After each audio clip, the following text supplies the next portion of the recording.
Is that ants in my pants? No, it's not. I'm jumping around because it's the brand new Chevy Camaro. We're going to find out how this baby performs, what it has under the hood, how it looks on the outside, and we'll caress the smooth leather on the inside. Ooh, it's up close and personal with the Camaro.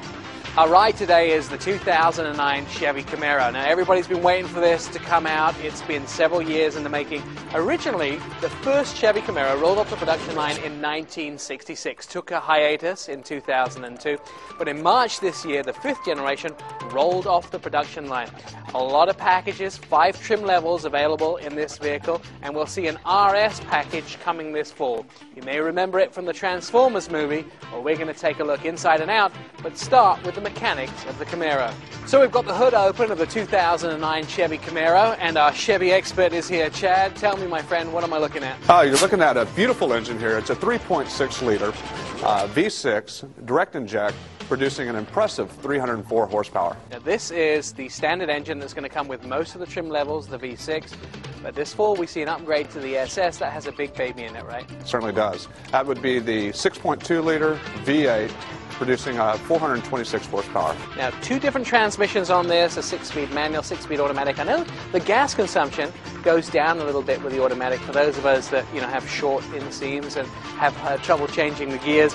But this system on the bigger engine has something to help those people that drive long distances. It certainly does. It has the active fuel management system, which when you get on the highway, it takes you from a V8 essentially down to a V4. All right, Chad, on the front of this vehicle, looking at the exterior, it's a very Chevy-looking vehicle, but it's new, too. It is. It's a retro front. You have the daytime running lights, the embedded fog lights.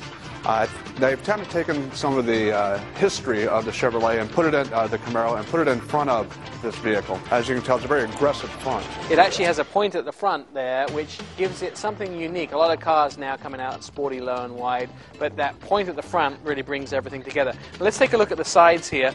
We're coming over here, look at these wheels here, Chad. I noticed that they're very flush with the bulges on the vehicle, the shoulders as we call them. Yes. And that's large wheels too. 19-inch wheels, optional 20-inch if you'd like.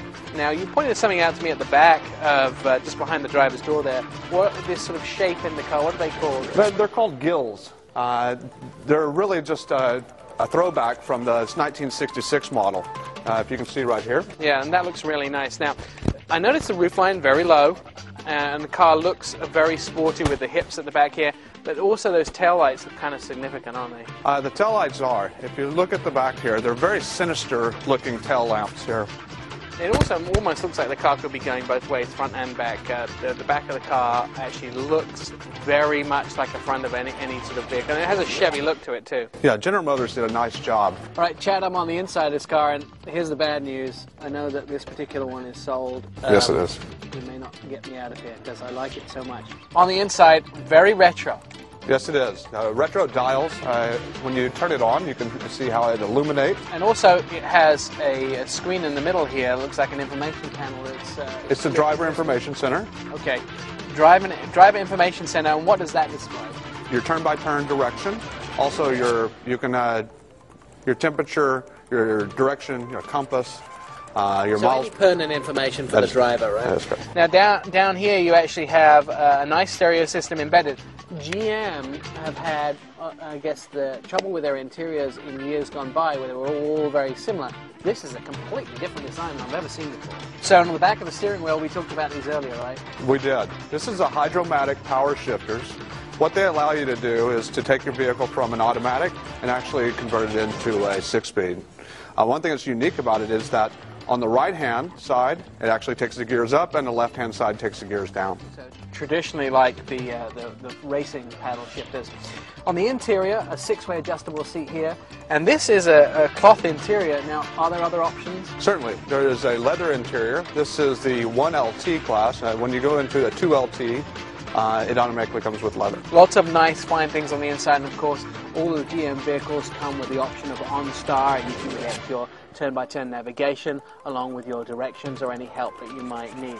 All right, let's take a look at some ways to buy the 2009 Chevy Camaro. First of all, you're buying a piece of American heritage, but it's not just a bit of passion in your heart. This is a car that's been totally re-engineered and now has a lot of great fuel efficiency, a lot of power under the hood, and also gives you that comfortable ride that everybody's looking for in a modern car. Let's take a look at the MSRP. The 2009 Chevy Camaro 1LT Coupe comes with a V6 engine and a 6-speed automatic transmission. The base price of this vehicle is $23,880, and our in-studio as-tested model is $27,945. You'll find it gets 18 miles a gallon in the city and 29 on the highway.